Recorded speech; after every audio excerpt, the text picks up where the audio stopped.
Assalamualaikum warahmatullahi wabarakatuh. Alhamdulillahirrahmanirrahim. Wa bihi nasta'in ala umuri jamadin. Assalatu wassalamu ala asyrofil mursalin wa ala alihi wasahbihi yang terhormat Bapak Kepala Sekolah SD Negeri Kota 2 beserta Dewan Guru. Pertama-tama marilah kita panjatkan puji syukur kita kepada Allah Subhanahu wa taala yang telah memberikan berjuang nikmat terutama dalam hidup serta sehat walafiat sehingga kita bisa berkumpul di tempat yang mudah-mudahan kita sama-sama kalau betul salam marilah kita curahkan kepada junjungan kita Nabi Muhammad Sallallahu Alaihi Wasallam yang telah membawa umatnya dari jalan kebaikan menuju jalan bahagia keberkahan. Baiklah Bapak Ibu, terima kasih untuk hadirnya pada pagi hari ini. Di sini saya Ibu Sapriyati juga bersama Bu Nasna CGP Angkatan 11 Kabupaten Serang. Kami akan menyebarkan pemahaman tentang disiplin positif. Sebelumnya kami minta untuk Bapak Kepala Sekolah untuk memberikan arahan kepada kami waktu dan tempat kami persilakan. Assalamualaikum warahmatullahi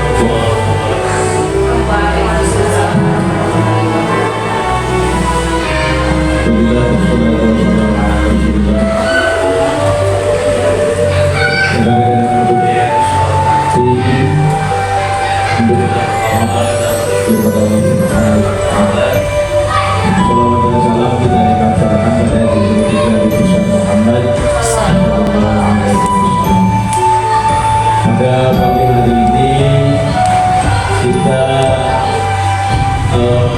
mengikuti kegiatan yang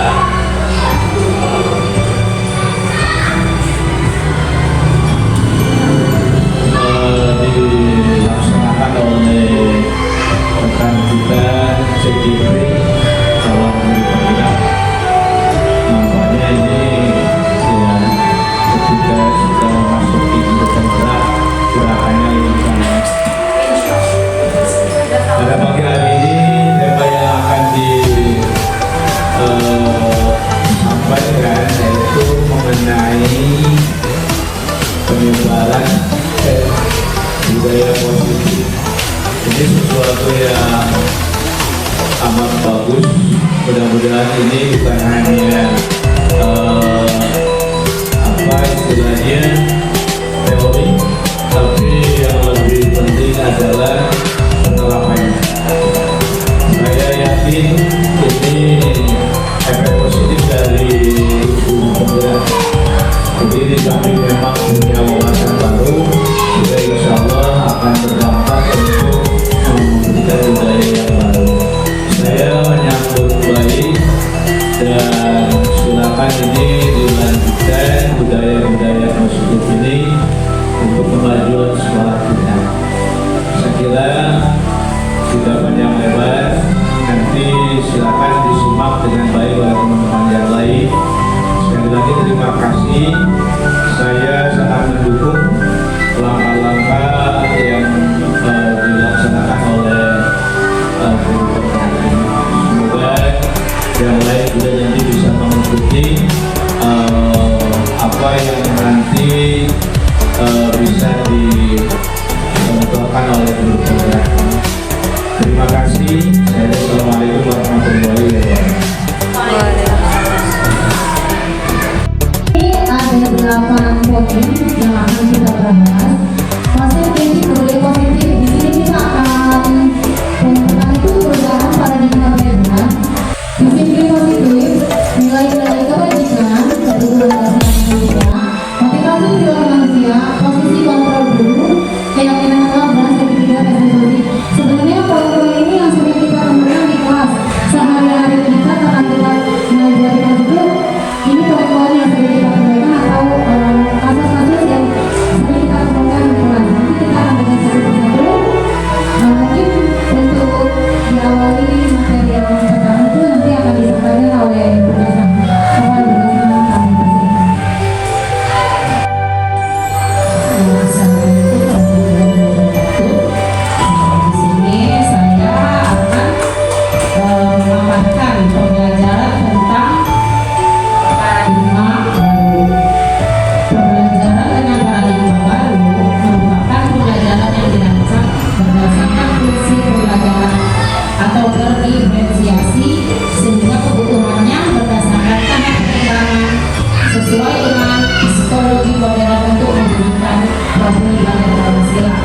yang selalu digaungkan bersama pembelajaran namanya tentang pendidikan Pancasila yang untuk berpihak kepada diri sendiri. Ya terus nah di sini apa namanya keterkaitan dari yang disiplin tadi dengan kegiatan pembelajaran di kelas. Nah di sini disiplin positif. Disiplin berasal dari kata disiplin yang artinya belajar. Disiplin mengacu pada disiplin diri yang memiliki tanggung jawab terhadap apa yang dilakukan berdasarkan nilai-nilai yang diyakini. Nah dari disiplin positif ini merupakan salah satu cara penerapan disiplin yang bertujuan untuk kesadaran serta memberdayakan siswa didik tanpa imbalan atau penghargaan, reward, ancaman ataupun hukuman. Karena dari budaya positif ini seringkali kita temukan di kelas maupun di lingkungan sekolah apa namanya tentang pelanggaran-pelanggaran ataupun apa namanya tingkah laku dari siswa kita. Ada yang benar-benar apa namanya dari jiwa peserta didik tersebut, ada yang karena takut hukuman dari guru. Ini sehingga mereka berperilaku mengacu kepada nilai-nilai kebajikan, universal dan memiliki motivasi intrinsik dalam perubahan perilaku ke arah yang lebih baik. Dengan intrinsik ini ada kesadaran dari diri sendiri dari siswanya. Jadi dia kesadarannya bukan karena oh saya takut nanti dapat hukuman dari gurunya gitu. Jadi ada kesadaran tersendiri di jiwa siswa. Nah dari nilai-nilai kebajikan tadi, di sini ada nilai yang disepakati bersama, lepas dari suku, bangsa, agama, bahasa maupun latar belakang. Contoh nilai kebajikan institusi atau organisasi. Nah dari profil pelajar Pancasila, beriman dan bertakwa kepada Tuhan Yang Maha Esa, berangkat mulia, berkebinekaan global, gotong royong, mandiri, kreatif dan bernalar kritis. Di sini siswa dituntut untuk berkebinekaan global, apa namanya membiasakan bergotong royong dan kreatif dalam bernalar ya. Terus dari komitmen yang harus dilaksanakan. Nah dari itu ada program hidup life skill ya, dapat dipercaya, terus happy dan mendengar yang aktif, tidak mendengarkan orang lain dan memberikan yang terbaik dari diri. Nah di sini kadang kita kan sering ya bisa menilai itu, menilai orang lain gitu, tapi kita tidak pandai menilai diri sendiri. Yang lebih bagus kita nilai diri sendiri dulu, baru menilai orang lain. Manusia adalah segala sesuatu yang kita lakukan untuk mendapatkan apa yang kita inginkan. Seluruh tindakan yang kita lakukan memiliki tujuan tertentu dan semua usaha terbaik yang kita lakukan adalah dalam rangka agar kebutuhan dasar kita terpenuhi dengan baik. Semua apa namanya membutuhkan kebutuhan kita itu untuk terpenuhi ya Bapak Ibu. Dari 5 kebutuhan dasar manusia, yang satu ada bertahan hidup. Nah bertahan hidup itu dari satu makanan, pakaian, tempat tinggal, keamanan, kesehatan. Nah ini pokok utamanya dari kebutuhan kita. Yang kedua kasih sayang dan rasa yang diterima, rasa diterima, diperdulikan, berbagi, kerjasama, menjadi dari bagian dari kelompok. Di sini kita sebagai guru, sebagai komunitas di sekolah, kita ingin diterima ya Bapak Ibu. Penguasaan harga diri, keinginan untuk dianggap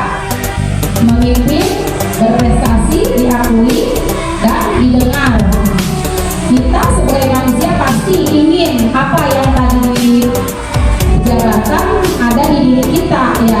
Jadi kita tuh apa namanya ingin diangkat gitu, ingin apa namanya ingin diakui, ingin didengar bila kita ada kesah apa tentang permasalahan, apa yang kita butuhkan, apa yang kita perlukan untuk memenuhi kebutuhan kita.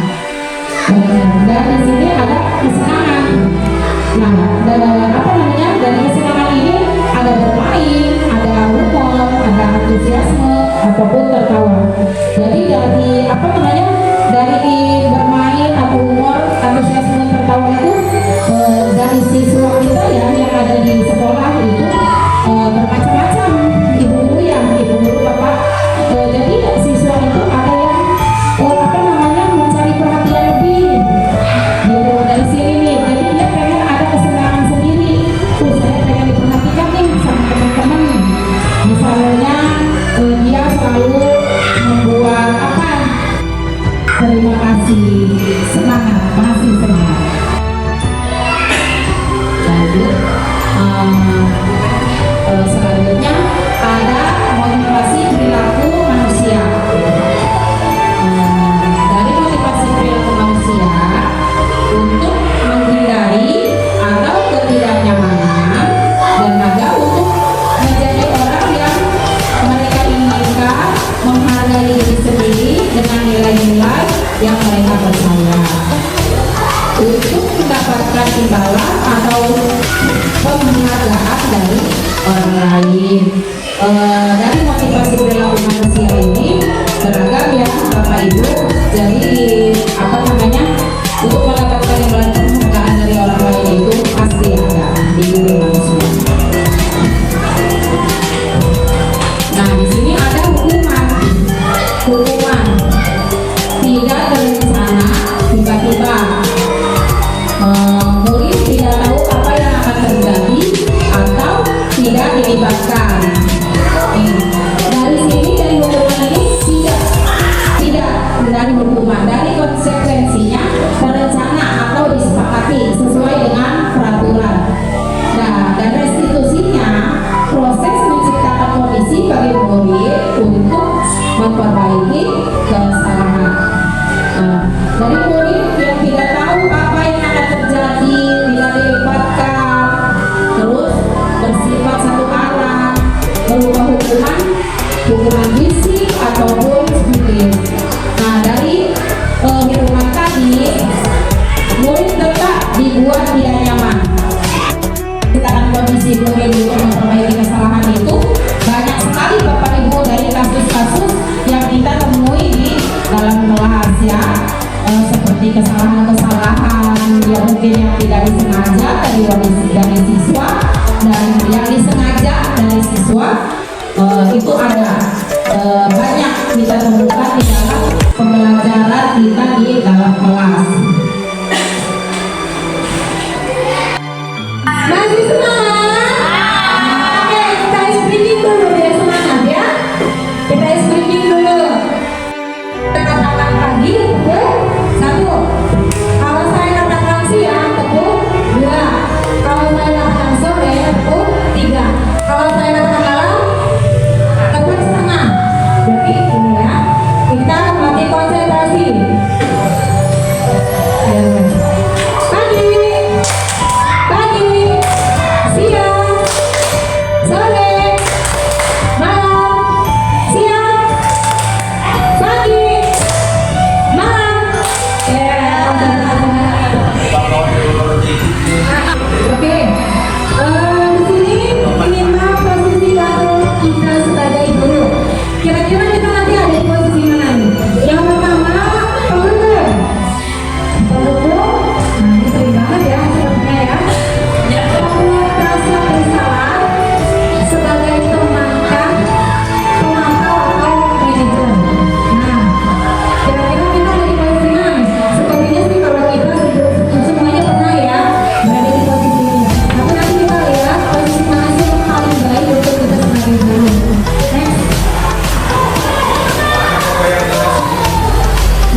bisa juga kita buat IPM yang ada di sini positif, kita bisa menampilkan itu.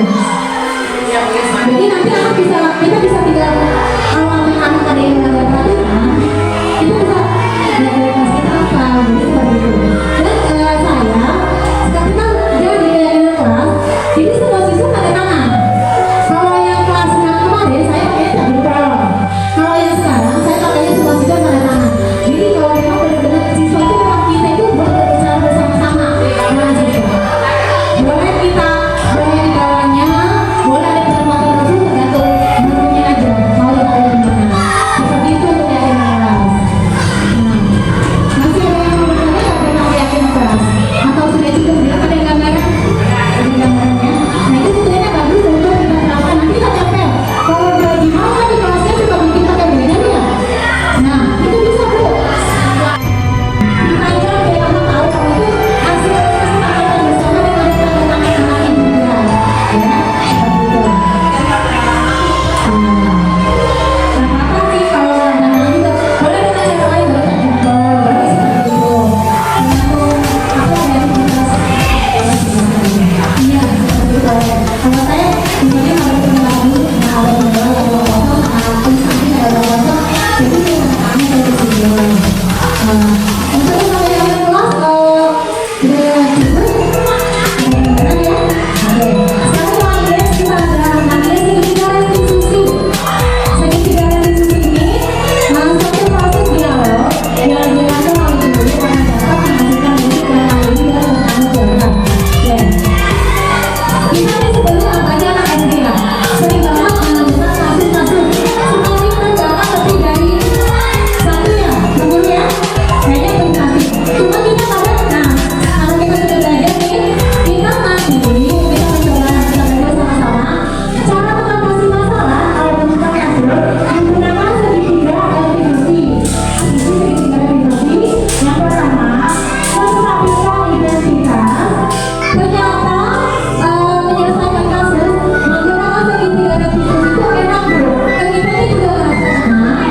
Coba saya mau tanya dulu, ketika kita menyelesaikan kasus contoh, itu kalau siswa siswanya selama ini tenang aja kita umum. Bagaimana perasaan itu bapak ketika setelah mengikuti siswa? Rasanya bagaimana? Menyesal ya, kadang-kadang gitu. Nah, di sini kita belajar tentang segitiga restitusi, kita belajar sama-sama. Nanti kita praktekkan sama-sama. Next. Pertama gini, kita apa menemukan kasus ya. Berdasarkan prinsip pembagian kesalahan dan berbagi dan pembagian pembelajaran. Jadi kita akan berbicara mengatasi siswa yang mempunyai kasus saja bermasalah. Pertama sebenarnya berbuat salah itu wajar. Tidak ada manusia yang sempurna. Bapak Ibu juga pernah kalau melakukan salah seperti itu. Bapak atau Ibu yang kita bilang, Ibu tidak mau mencari siapa yang salah, tapi kita ingin mencari solusi dari permasalahan ini. Kamu berhak merasa begitu. Kan kita juga kayaknya pasti ada kita dapat. Dan siswanya juga anaknya tidak merasa oh ya saya berasa dihargai oleh guru bahwa saya tidak disalahkan juga gitu. Jadi harusnya dengan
kenapa kesal? Saya marah-marah, Bu. Saya maki-maki Dika dan tanpa sadar saya marah-marah, Bu. Saya maki-maki Dika dan tanpa sadar. Kamu marah sampai menggebrak meja? Apakah kamu marah sampai menggebrak meja? Apakah kamu marah sampai menggebrak meja? Apakah